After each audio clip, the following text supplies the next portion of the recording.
Hola, ¿qué tal? ¿Cómo estás? Buenos días, tardes, noches, dependiendo del horario en el que estés viendo este video. Mi nombre es Abraham Gómez y es un gusto y un placer acompañarte en una clase más correspondiente a la licenciatura en Pedagogía dentro de la Universidad CETEC. Es un gusto y un placer acompañarte a lo largo de estas tres primeras clases, teniendo como número o como resultado este último, el número 4, en donde vamos a darle lectura al objetivo general, porque ya estamos trabajando en él y desarrollando pues un poco de las competencias y habilidades que se requieren para cumplir con la asignatura. Vamos a darle lectura. Y es que al finalizar este curso, a lo largo de tres sesiones, el alumno clasificará los elementos, fuentes, dimensiones, enfoques, alternativas y concepciones, ojo con esto, y concepciones, tanto en el campo curricular con la finalidad de examinar las intenciones educativas en la construcción curricular, las etapas del proceso de planeación curricular y los contenidos curriculares pertinentes según lo que se percibe.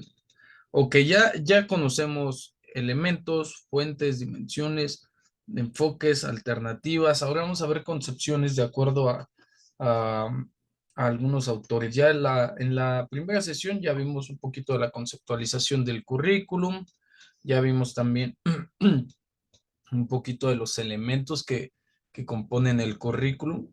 Por ahí te dejé en la diapositiva muy bien marcado cada uno de los elementos.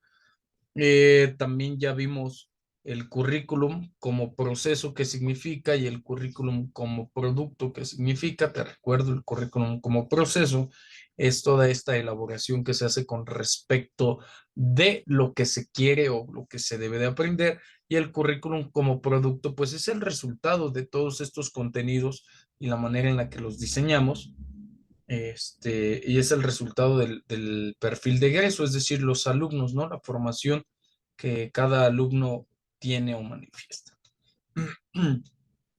Ya revisamos también en esa misma clase y cerramos en la clase 2 las fuentes del currículum, las fuentes axiológicas, las fuentes filosóficas, las fuentes epistemológicas, las fuentes, bueno, eso en la primera clase. La segunda clase, las fuentes sociológicas, psicológicas y su que ver con la educación, las fuentes eh, pedagógicas y las dimensiones del currículum, ¿no? La dimensión formal, oculta, real, vívida. ¿Ok? Ya en la clase anterior, pues también nos dimos a la tarea de analizar y observar los enfoques y alternativas metodológicas del diseño curricular. Observábamos las características del diseño curricular de corte clásico, la metodología curricular sistémica o tecnológica, una metodología curricular crítica y las metodologías curriculares constructivistas. Revisamos las categorías, pero no llegamos a revisar eh, los autores. Si bien mencionamos algunos, dependiendo de la metodología curricular, no llegamos a mencionar a grandes rasgos los, eh, la metodología curricular de cada autor y es lo que vamos a hacer en la clase del día de hoy. En la clase del día de hoy tenemos como tema, permíteme compartir tu pantalla.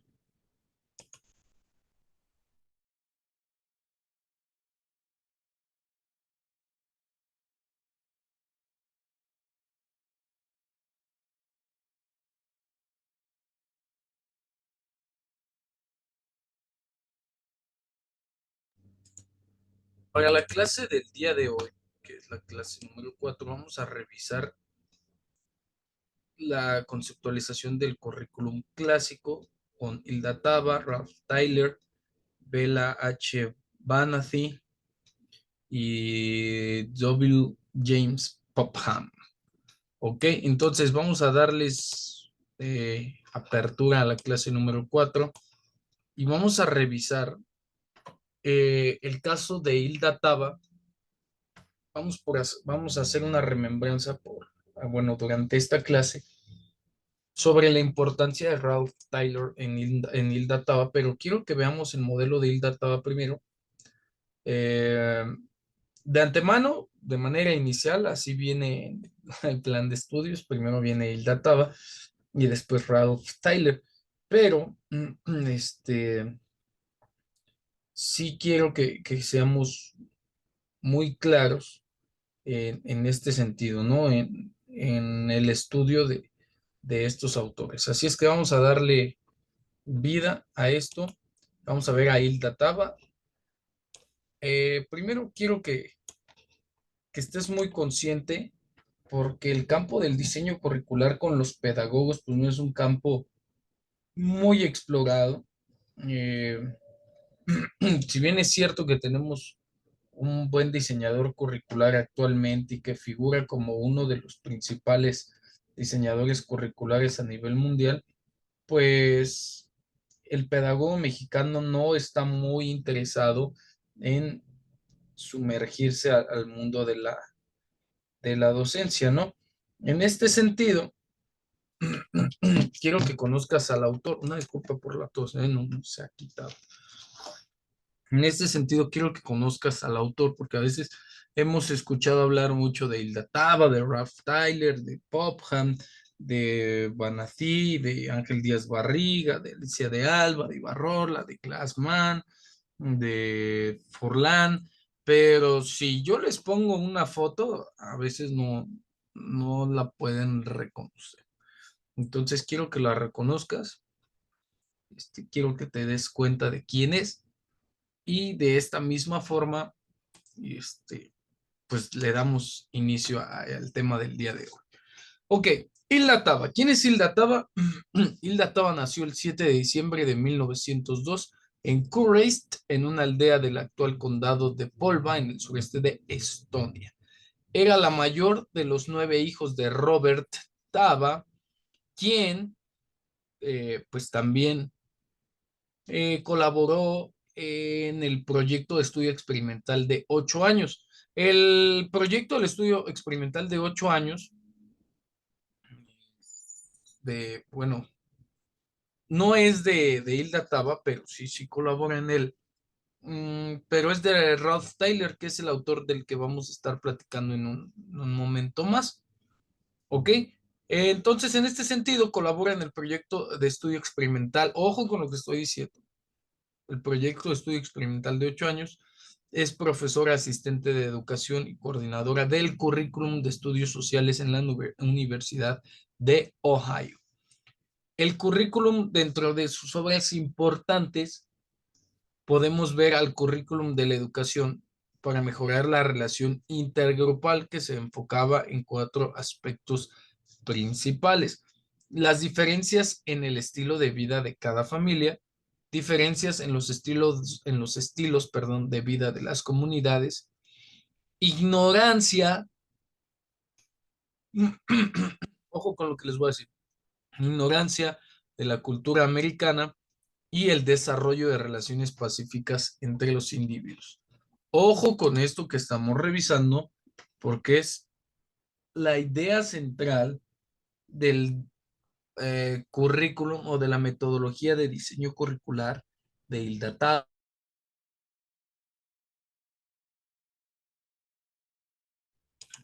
Ahora, ¿en dónde nace este currículum? Esta forma de diseñar contenidos, sesiones, aprendizajes, ¿de dónde viene todo lo anterior? Bueno, vamos a verlo. Hilda Taba nos habla del estudio o realiza un estudio en el ámbito de enseñanza entre grupos. Para las épocas en las que ella vivía, se daba cuenta que existían algunas muy marcadas diferencias en la manera de enseñar. El grupo de investigación de Hilda Taba presentó al Consejo Norteamericano de Educación una de las numerosas propuestas encaminadas a la búsqueda de soluciones para fomentar la tolerancia entre los estudiantes, ojo, de diferentes orígenes étnicos y culturales, porque alguien, desde un punto de vista antropológico, y por alguien me refiero a Hilda Taba, ya se daba cuenta que no es lo mismo las formas de aprendizaje que tienen las diferentes culturas o razas por la naturaleza misma de su desarrollo y crecimiento evolutivo.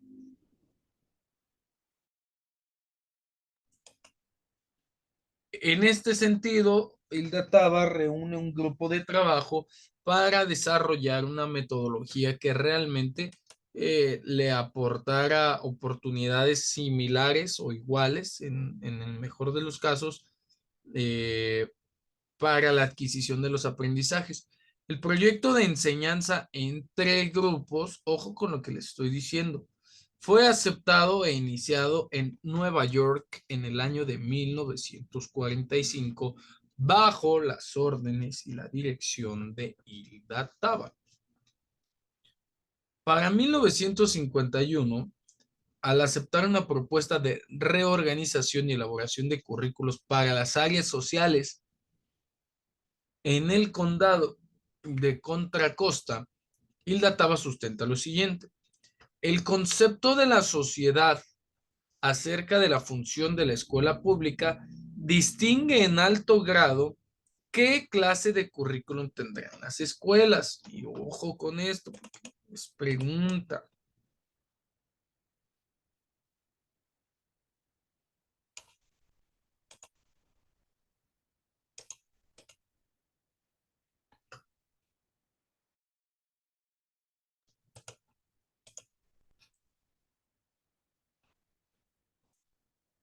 Hilda Taba sustenta lo siguiente, el concepto de la sociedad y del tipo de sociedad, bueno, a varios años de estas afirmaciones, el concepto de la sociedad y el contexto nos hablan acerca de qué función tiene la escuela dependiendo de cada grado, dependiendo de cada región en el que se esté desarrollando algún tipo de currículum. Hilda Taba nos menciona que estos contextos van a marcar la pauta sobre cómo se han de desarrollar diferentes etnias, diferentes grupos culturales y que todo lo anterior debe de estar plenamente sustentado de acuerdo a su proceso de enculturación. Pero, a ver, ¿cómo le hacemos aprender a diferentes etnias bajo un mismo contexto escolar? Ahí radicaba la importancia de este modelo curricular, o radica, ¿no? Porque no es como que ya esté en desuso, sino todo lo contrario, con la universalidad y con la globalización. Hilda Taba se ha dado cuenta que esto es cada vez más bueno, se dio cuenta que esto iba a ser cada vez más recurrente.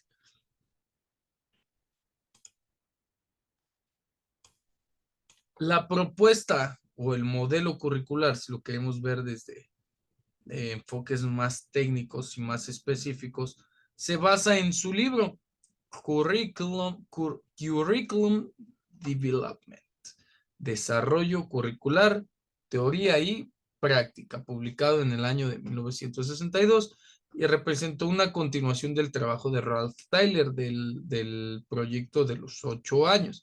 Acentuaba en él, Taba, la necesidad, perdón, de elaborar programas escolares basándose en una teoría curricular que se fundamente en las exigencias y necesidades de la sociedad y la cultura. Aquí está. Si algún día les preguntan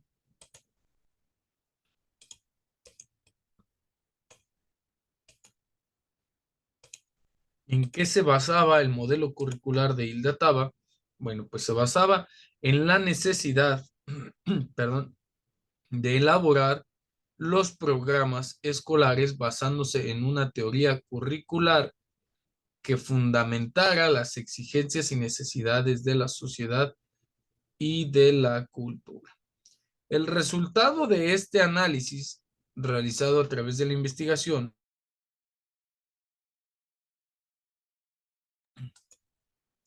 constituía la guía para determinar los objetivos educacionales, seleccionar los contenidos y decidir el tipo de actividades de aprendizaje que debían de considerarse. Introduce así en el sustento de la planificación curricular la noción de diagnóstico de necesidades sociales, que para el momento era algo totalmente nuevo, innovador. Esa noción,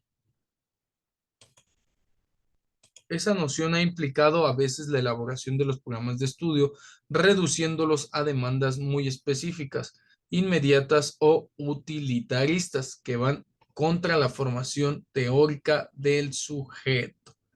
Es decir, atentan, por decirlo de alguna forma.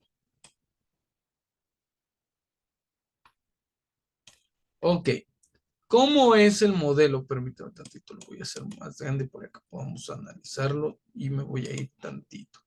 ¿Cómo es, cómo es el...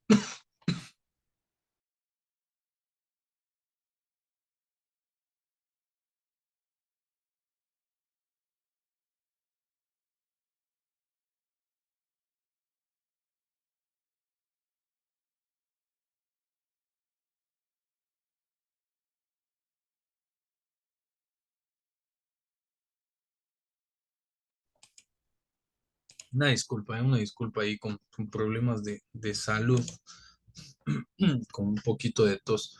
¿Cómo es el modelo curricular de Hilda Taba? Bueno, Hilda Taba nos habla sobre su currículum, su idea de currículum, como un instrumento de educación formal e informal. ¿Por qué de educación formal? Porque si el currículum era aplicado dentro de una institución social, obedecía eh, a fines geopolíticos, a fines sociales, a fines de reproducción cultural, en donde uno o más grupos interactuaban o convivían. Si era de manera informal, también se podía trabajar, también, también se podía aplicar, pero servía a otro tipo de fines. ¿A qué fines sociales y culturales?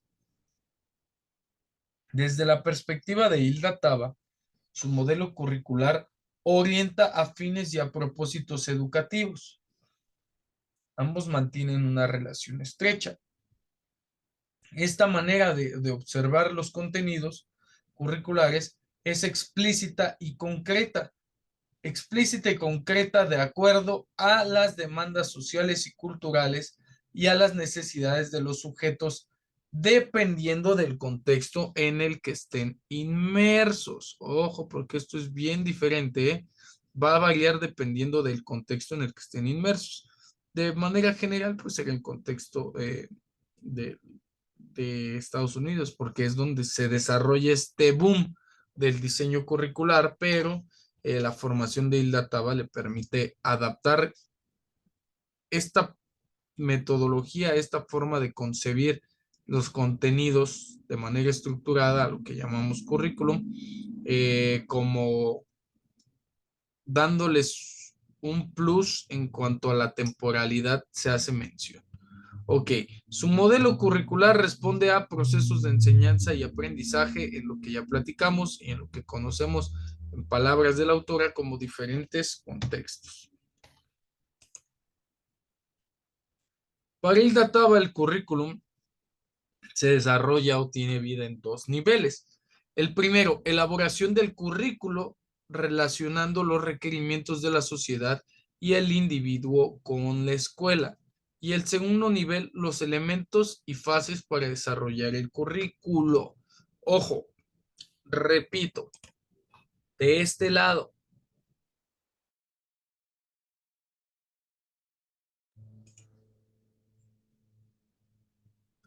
elaboración del currículo relacionando los requerimientos de la sociedad y el individuo con la escuela. Esta es la primera parte. ¿Qué requiere la sociedad? ¿Qué requiere el individuo? ¿Qué requiere la sociedad con el individuo? ¿Y qué requiere el individuo de la sociedad? Y ambos, ¿qué tienen que ver con la escuela? ¿Cómo se vislumbra o cómo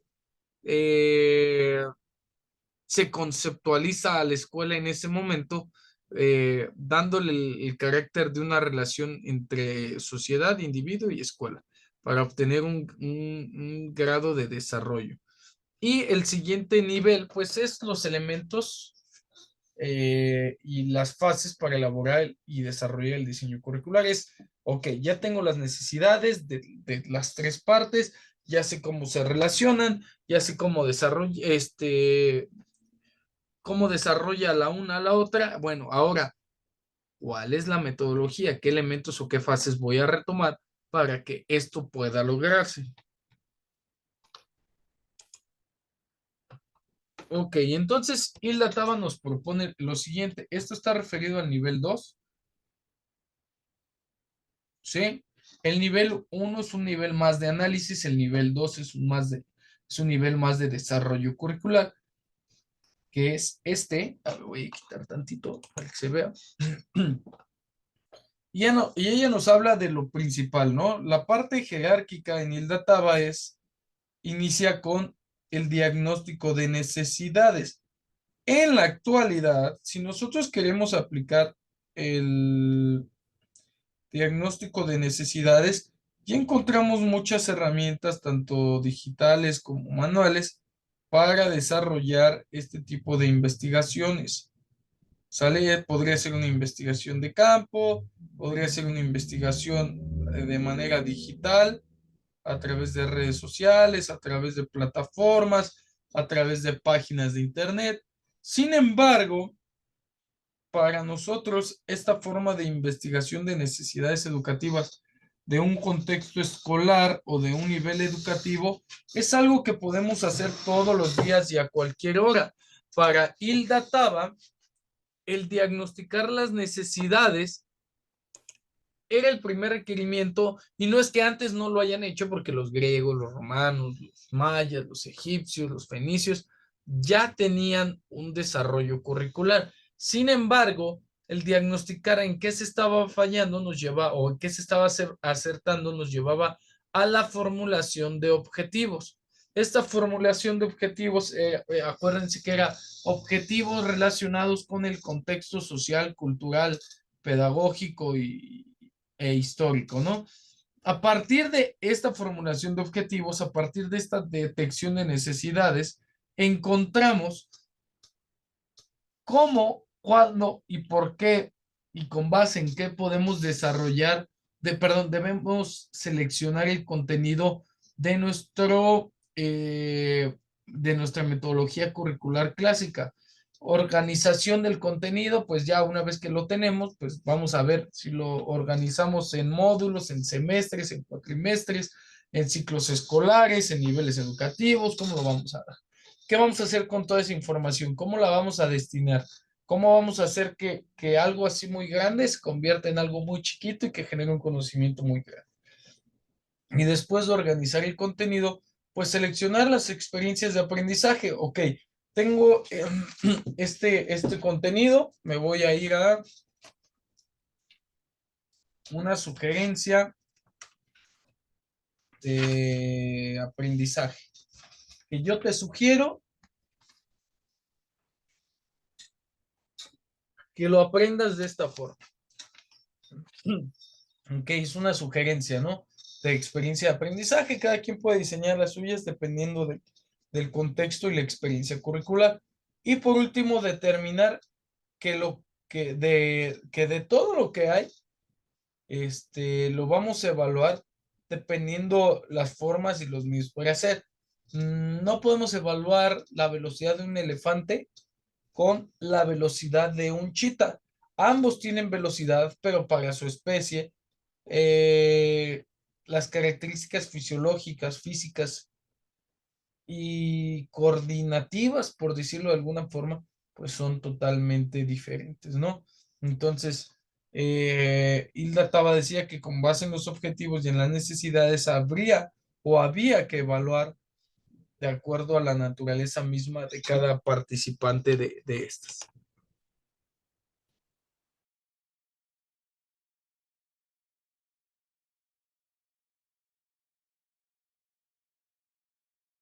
Vamos a revisar un poquito eh, información importante sobre Hilda Taba y su modelo.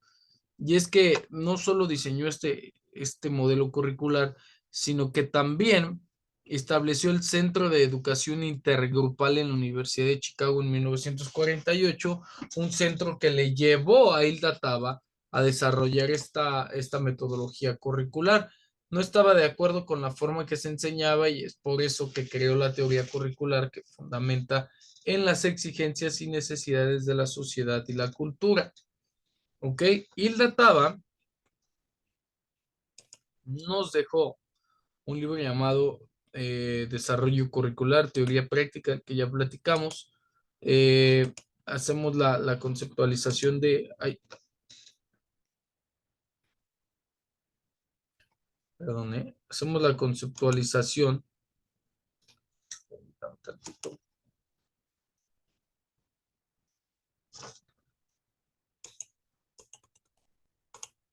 de qué es un modelo curricular. Un modelo curricular son representaciones simplificadas de gráficas o abstractas del sistema educativo. Sus elementos y relaciones se organizan de acuerdo al marco teórico desde el cual se les comprende. Por eso ya vamos entendiendo cada vez más que en el terreno de lo pedagógico, un pedagogo no puede decir es que esto es malo, es que esto es bueno. Simplemente puede analizar el contexto y puede inferir con base en experiencias, en conocimiento pedagógico, sobre las cosas que realmente podrían favorecer y las cosas que habría que desarrollar, evolucionar o cambiar, ¿no? Entonces,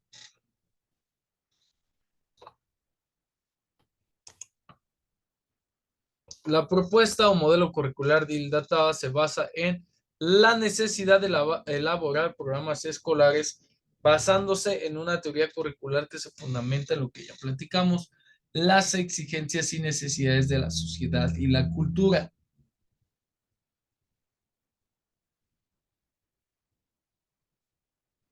Tenemos dos situaciones.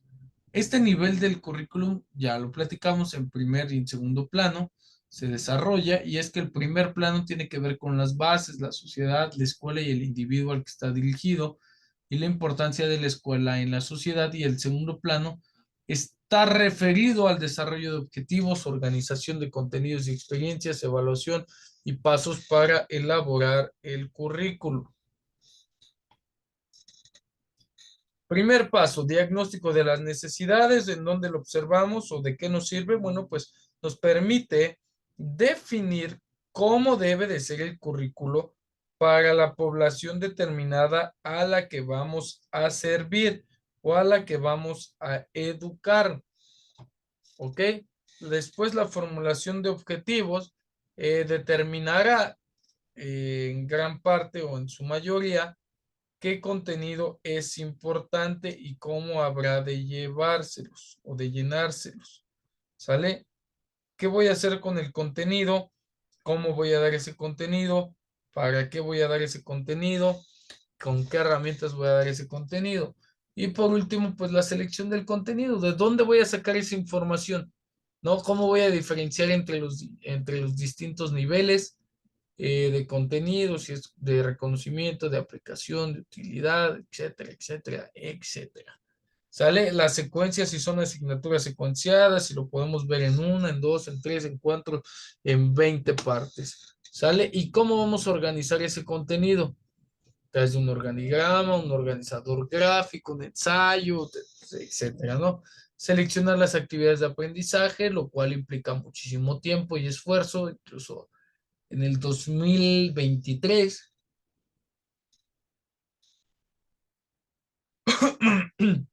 fecha en la que estamos viviendo actualmente, pues es necesario ver, ¿no? Las estrategias de qué es lo que significa y representa realmente el aprendizaje, cómo vamos a organizar estas actividades, de qué manera las vamos a evaluar. En conclusión, Hilda Taba fue una educadora innovadora, de acuerdo a su época, y su modelo curricular no se desarrolló de inmediato, sino que tardó algunos años en llegar y algunos años en proyectarse. Pero cuando se proyectó no solo de manera nacional, sino también de manera internacional. Si tú quieres tener un poquito más de información sobre el Databa, ahí te dejo la información. Ahora, ya llegamos a la parte que nos compete. Te voy a dejar tantito 10 segundos para que hagas la cambio de hoja y me pongas mucha atención.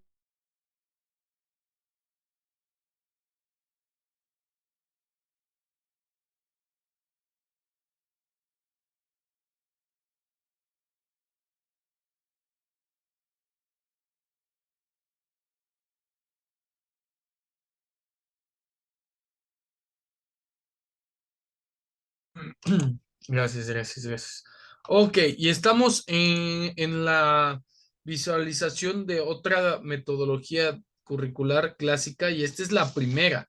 Recordar que estamos analizando metodologías o concepciones del currículum de manera clásica.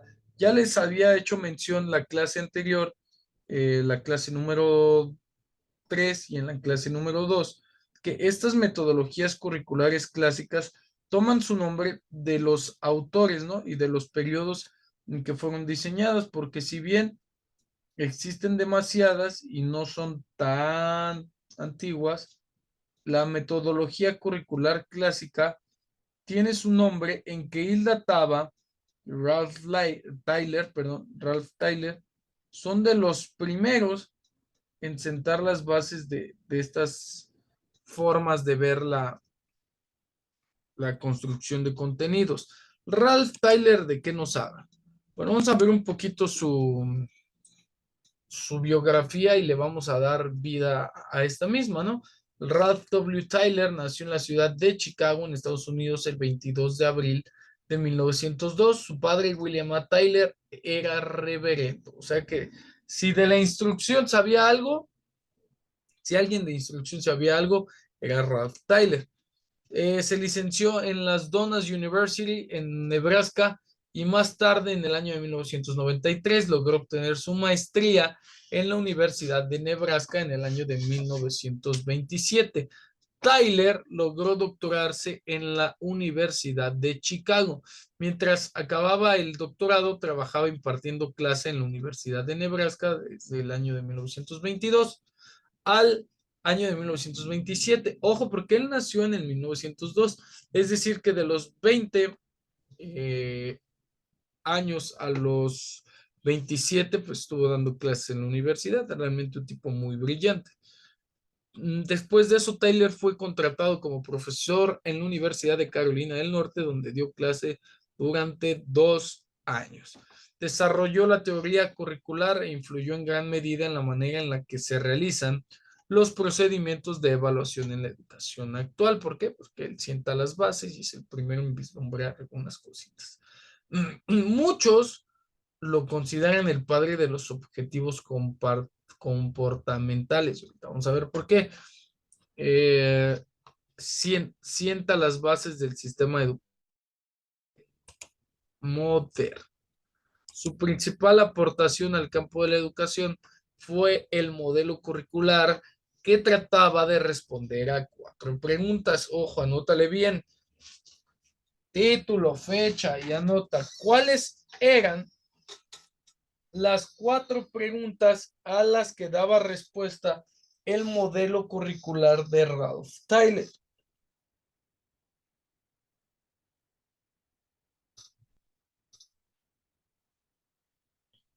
Primero, mencionaba qué objetivos educacionales deberían intentar alcanzarse.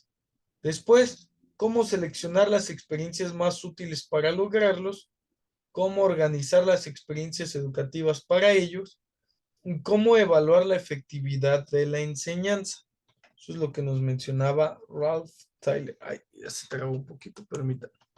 Después, hace su presentación de lo que ya platicábamos con Hilda Taba, del estudio de 8 años.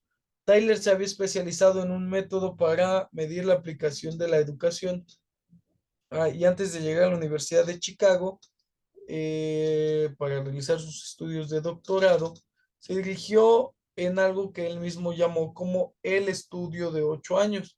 Se utilizaba para medir hasta qué grado los estudiantes eran capaces de retener la información que los profesores proporcionaban al impartir sus clases. Con este estudio, o con ese estudio de aquella época, se pudo comprobar qué estudiantes aprendían mejor yendo a su propio ritmo y cuáles eran aquellos alumnos aventajados que podían retener una mayor cantidad de información. Obviamente, realizando esta actividad, lo que les facilitaba era el aprendizaje con mayor facilidad. Tyler llegó a reunirse con el rector de la Universidad de Chicago para exponerle su método con el fin de implantarlo en la universidad. Y a pesar de que la universidad apostaba por un modelo de educación clásico operante en aquella época, el rector decidió arriesgar y contratar a Tyler como examinador jefe y director de la Junta de Exámenes. De esta forma, fue como se introdujo no solo como profesor de educación, sino también como presidente del Departamento de Educación. Ralph Tyler aceptó, se regresó a Chicago, implantó su estudio en la universidad de allá y pudo desarrollar las siguientes preguntas básicas. Ok, su modelo está adecuado o es adecuado para determinar qué es lo mejor para un centro de estudios a través de estas cuatro preguntas. ¿Qué propósitos educativos pretende alcanzar la escuela? ¿Qué experiencias educativas pueden llevarse a cabo de tal manera que sea lo más probable posible alcanzar esos propósitos? ¿Cómo pueden organizarse de manera efectiva estas experiencias educativas? ¿Y cómo se pueden determinar si se están alcanzando correctamente los propósitos planteados? Con base en estas cuatro preguntas, encontramos cuatro respuestas que nos pueden servir para realmente saber si este modelo de diseño curricular está siendo pertinente.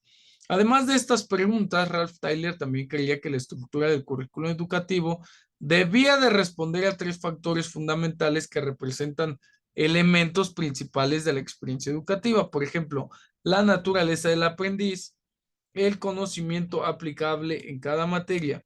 ¿Ok? Primero, en cuanto a la naturaleza del aprendiz, pues ver qué factores influyen en su desarrollo personal, intereses, necesidades, experiencias vitales, valores y objetivos, ¿no? Perdón, el conocimiento que se aplicaba en cada materia, qué era lo valioso de enseñar sobre cada tema, no nada más obtener los libros y decir, bueno, apréndanse todo, sino realmente hay contenidos significativos que pueden pasar a segundo término o hay contenidos significativos que deben de pasar a primer término. A grandes rasgos, podemos encontrar esto, el diseño gráfico de cómo se elaboraba el modelo de Ralph Tyler. De manera social, teníamos al estudiante y los requisitos del contenido que él debía aprender. La sociedad nos daba los objetivos generales tentativos, la filosofía educativa y principios de aprendizaje y los objetivos instruccionales definidos. Mientras que la selección de aprendizaje, la organización de experiencias, la dirección de experiencias de aprendizaje y la evaluación de experiencia de aprendizaje tienen que ver con los objetivos instruccionales realizados. Ya le vamos a dejar por la clase grabada, pero vamos a trabajar unas conclusiones en la clase en vivo, igual en cuanto al modelo de Banati y Pophan, y ya vamos a ver las metodologías contemporáneas. Ha sido un gusto y un placer acompañarte en una clase más. Nos vemos en un ratito más en la clase en vivo.